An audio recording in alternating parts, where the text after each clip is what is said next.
ان کی اس طویل گفتگو میں بغاوت کی باتیں بھی ہوئیں۔ اس وقت تک فخر المصری پوری طرح بیدار ہو چکا تھا، لیکن سر کے اندر کی بے چینی اسے بہت پریشان کر رہی تھی۔ لڑکی نے کمانڈر سے کہا کہ اگر بغاوت کرنی ہے تو وقت ضائع نہ کرے۔ سلطان صلاح الدین ایوبی محاذ پر ہے اور الجھا ہوا ہے۔ لڑکی نے یہ جھوٹ بولا کہ صلیبی 3-4 دن بعد دوسرا حملہ کرنے والے ہیں۔ سلطان صلاح الدین ایوبی کو یہاں سے بھی فوج محاذ پر بلانی پڑے گی۔ کمانڈر نے لڑکی کو بتایا کہ 6-7 دنوں تک سوڈانی لشکر یہاں کی فوج پر حملہ کر دے گا۔ فخرو یہ ساری گفتگو سنتا رہا۔ آدھی رات کے بعد اسے الگ کمرے میں بھیج دیا گیا جہاں اس کے سونے کا انتظام تھا۔ لڑکی اور کمانڈر دوسرے کمرے میں رہے۔ درمیان میں دروازہ تھا جو بند کر دیا گیا۔ اسے نیند نہیں آ رہی تھی۔ اس نے دروازے کے ساتھ کان لگائے تو اسے ہنسی کی آواز سنائی دی۔ پھر لڑکی کے یہ الفاظ سنائی دیے، اسے حشیش کے جور پر یہاں لائی ہوں اور اس کی محبوبہ بنی رہی ہوں۔ مجھے ایک محافظ کی ضرورت تھی۔ حشیش کا تھیلا راستے میں گر پڑا ہے۔ اگر صبح اسے ایک خوراک نہ ملی تو یہ پریشان کرے گا۔ اس کے بعد فخر نے دوسرے کمرے سے جو آوازیں سنی وہ اسے صاف بتا رہی تھی کہ شراب پی جا رہی ہے اور بدکاری ہو رہی ہے۔ بہت بعد اسے کمانڈر کی آواز سنائی دی، یہ آدمی اب ہمارے لیے بیکار ہے، اسے قید میں ڈال دیتے ہیں یا ختم کر دیتے ہیں۔ لڑکی نے اس کی تائید کی۔ فخر مصری بری طرح بیدار ہو گیا اور وہاں سے نکل کر بھاگنے کی سوچنے لگا۔ رات کا پچھلا پہر تھا۔ وہ اس کمرے سے نکلا۔ اس کا دماغ ساتھ نہیں دے رہا تھا۔ کبھی تو دماغ صاف ہو جاتا مگر زیادہ دیر نہیں رہتا۔ صبح کی روشنی پھیلتے تک وہ خطرے سے دور نکل گیا تھا۔ اسے اب دوہرے تعاقب کا خطرہ تھا۔ دونوں طرف اسے موت نظر آ رہی تھی۔ اپنی فوج کے ہاتھوں گرفتار ہوتا تو بھی مجرم تھا اور سوڈانی پکڑ لیتے تو فوراً قتل کر دیتے۔ وہ دن بھر فرعونوں کے کھنڈروں میں چھپا رہا۔ حشیش کے طلب، خوف اور غصہ اس کے جسم اور دماغ کو بیکار کر رہا تھا۔ رات تک وہ چلنے سے بھی معذور ہوا جا رہا تھا۔ پھر اسے یہ بھی احساس نہ رہا کہ دن ہے یا رات اور وہ کہاں ہے۔ اس کے دماغ میں یہ ارادہ بھی آیا کہ اس عیسائی لڑکی کو جا کر قتل کر دے۔ یہ سوچ بھی آئی کہ اونٹ یا گھوڑا مل جائے اور وہ محاذ پر سلطان صلاح الدین ایوبی کے قدموں میں جا گرے، مگر جو بھی سوچ آتی تھی اس پر اندھیرا چھا جاتا تھا۔ اس کی آنکھوں کے سامنے آ کر ہر چیز تاریک کر دیتا تھا۔ اسی حالت میں اسے یہ آدمی ملا۔ وہ چونکہ جاسوس تھا اس لیے تربیت کے مطابق اس نے فخر المصری کے ساتھ دوستی اور ہمدردی کی باتیں کی اور اسے علی بن سفیان کے پاس لے آیا۔ تصدیق ہو گئی کہ سوڈانی لشکر حملہ اور بغاوت کرے گا اور یہ کسی بھی لمحے ہو سکتا ہے۔ علی بن سفیان سوچ رہا تھا کہ مقامی کمانڈروں کو فوراً چوکنا کرے اور سلطان صلاح الدین ایوبی کو اطلاع دے، مگر وقت ضائع ہونے کا خطرہ تھا۔ اتنے میں اسے پیغام ملا کہ سلطان صلاح الدین ایوبی بلا رہے ہیں۔ وہ حیران ہو کر چل پڑا کہ سلطان کو تو وہ محاذ پر چھوڑ آیا تھا۔ وہ سلطان صلاح الدین ایوبی سے ملا تو سلطان نے بتایا، مجھے اطلاع مل گئی تھی کہ ساحل پر صلیبی جاسوسوں کا ایک گروہ موجود ہے اور ان میں سے کچھ ادھر بھی آئے ہوں گے۔ محاذ پر میرا کوئی کام نہیں رہ گیا تھا۔ میں کمان اپنے رفیقوں کو دے کر آ گیا۔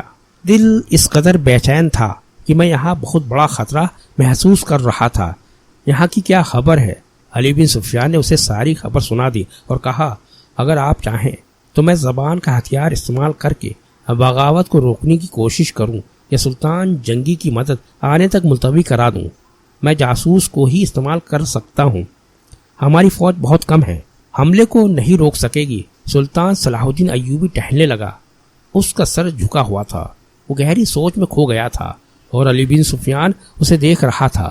سلطان صلاح الدین ایوبی نے رک کر کہا، ہاں علی، تم اپنی زبان اور اپنے جاسوس استعمال کرو، لیکن حملے کو روکنے کے لیے نہیں، بلکہ حملے کے حق میں سوڈانیوں کو حملہ کرنا چاہیے، مگر رات کے وقت جب ہماری فوج خیمے میں سوئی ہوئی ہوگی۔ علی بن سفیان نے حیرت سے سلطان کو دیکھا۔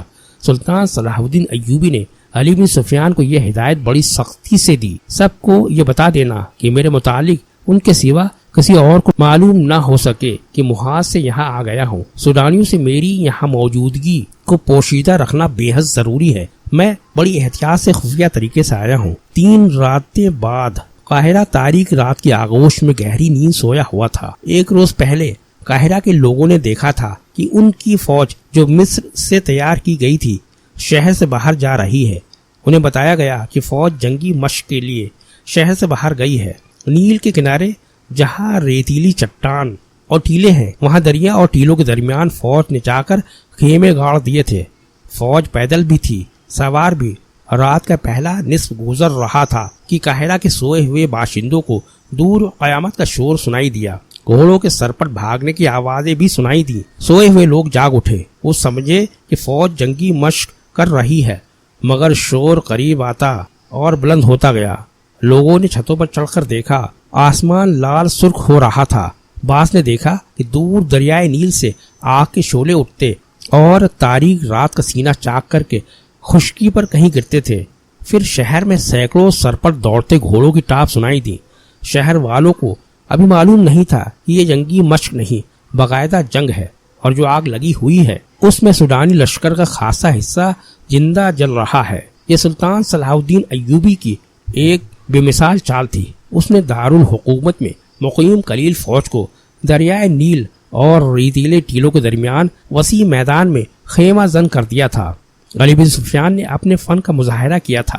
اس نے سوڈانی لشکر میں اپنے آدمی بھیج کر بغاوت کی آگ بھڑکا دی تھی، اور اس کے کمانڈروں سے یہ فیصلہ کروا لیا تھا کہ رات کو جب سلطان کی فوج گہری نیند سوئی ہوئی ہوگی اس پر سوڈانی فوج حملہ کر دے گی، اور صبح تک ایک ایک سپاہی کا صفایا کر کے دارالحکومت پر بے خوف و خطر قابض ہو جائے گی، اور سوڈانی فوج کا دوسرا حصہ بحر روم کے ساحل پر مقیم فوج پر حملہ کرنے کے لیے روانہ کر دیا جائے گا۔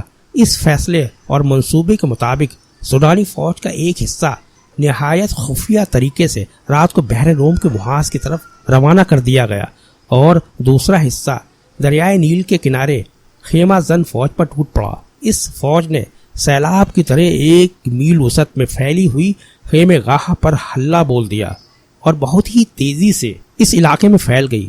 اچانک خیمے پر آگ کے تیر اور تیل میں بھیگے ہوئے کپڑوں کے جلتے گولے برسنے لگے۔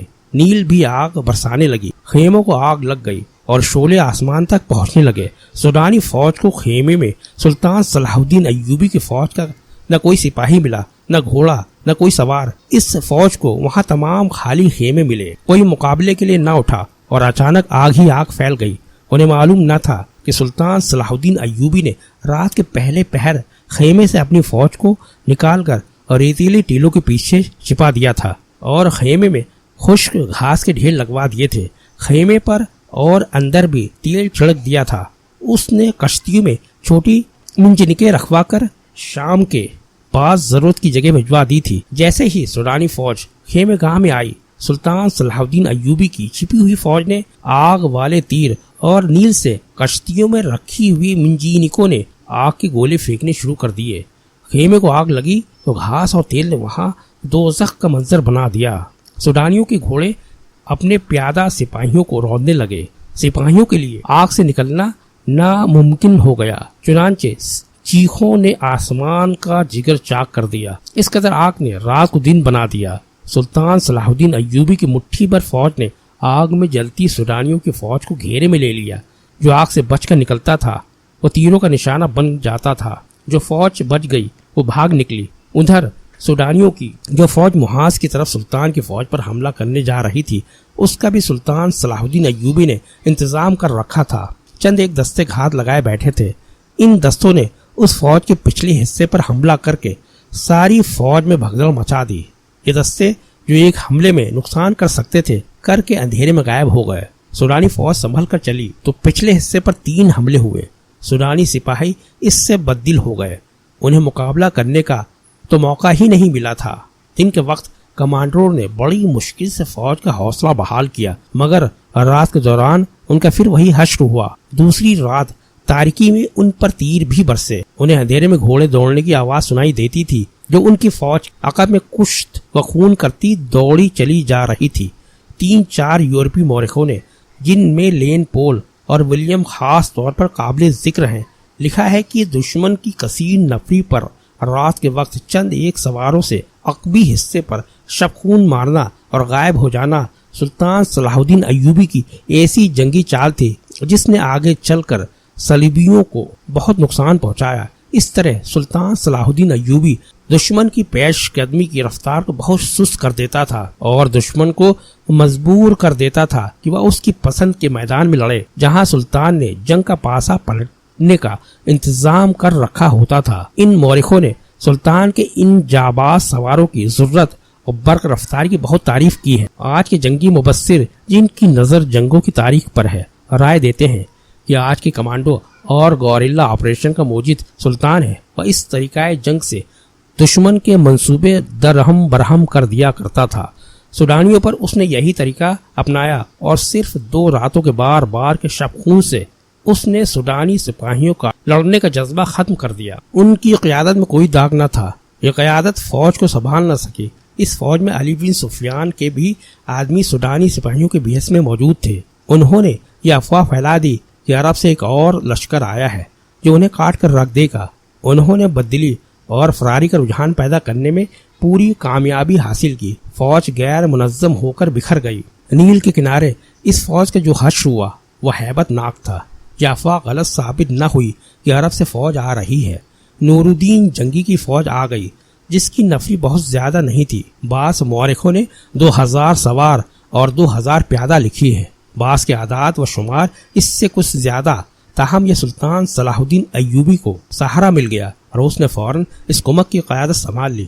اس کیفیت میں جبکہ سوڈانیوں کا 50,000 لشکر سلطان صلاح الدین ایوبی کے آگ کے فندے میں اور ادھر صحرا میں شب خونوں کی وجہ سے بد نظمی کا شکار ہو گیا تھا، یہ تھوڑی سی کمک بھی کافی تھی۔ سلطان صلاح الدین ایوبی اس کمک سے اور اپنی فوج سے سوڈانیوں کا قتل عام کر سکتا تھا، لیکن اس نے ڈپلومیسی سے کام لیا۔ سوڈانی کمان کے کمانڈو کو پکڑا اور انہیں ذہن نشیں کرا دیا کہ ان کے لیے تباہی کے سوا کچھ نہیں رہا، لیکن وہ انہیں تباہ نہیں کرے گا۔ کمانڈروں نے اپنا حشر دیکھ لیا تھا، وہ اب سلطان صلاح الدین ایوبی کے عذاب اور سزا سے خوف زدہ تھے، لیکن سلطان صلاح الدین ایوبی انہیں بخش دیا اور سزا دینے کے بجائے سوڈانیوں کی بچی کھچی فوج کو سپاہیوں سے کاشتکار میں بدل دیا، انہیں زمینیں دیں اور کھیتی باڑی میں انہیں سرکاری طور پر مدد دی، اور پھر انہیں یہ اجازت بھی دی کہ ان میں سے جو لوگ فوج میں بھرتی ہونا چاہتے ہیں ہو سکتے ہیں۔ سوڈانیوں کو یوں دانش مندی سے ٹھکانے لگا کر سلطان صلاح الدین ایوبی نے نور الدین جنگی کی بھیجی فوج اور اپنی فوج کو یکجا کر کے اس میں وفادار سوڈانیوں کو بھی شامل کر کے ایک فوج بنائی۔ صلیبیوں پر حملے کا منصوبہ بنانے لگا۔ اس علی بن سفیان سے کہا کہ وہ اپنے جاسوسوں اور شب خون مارنے والے جابازوں کے دستے فوراً تیار کرے۔ انہیں صلیبیوں نے بھی جاسوسی اور تقریبی کو انتظام مستحکم کرنا شروع کر دیا۔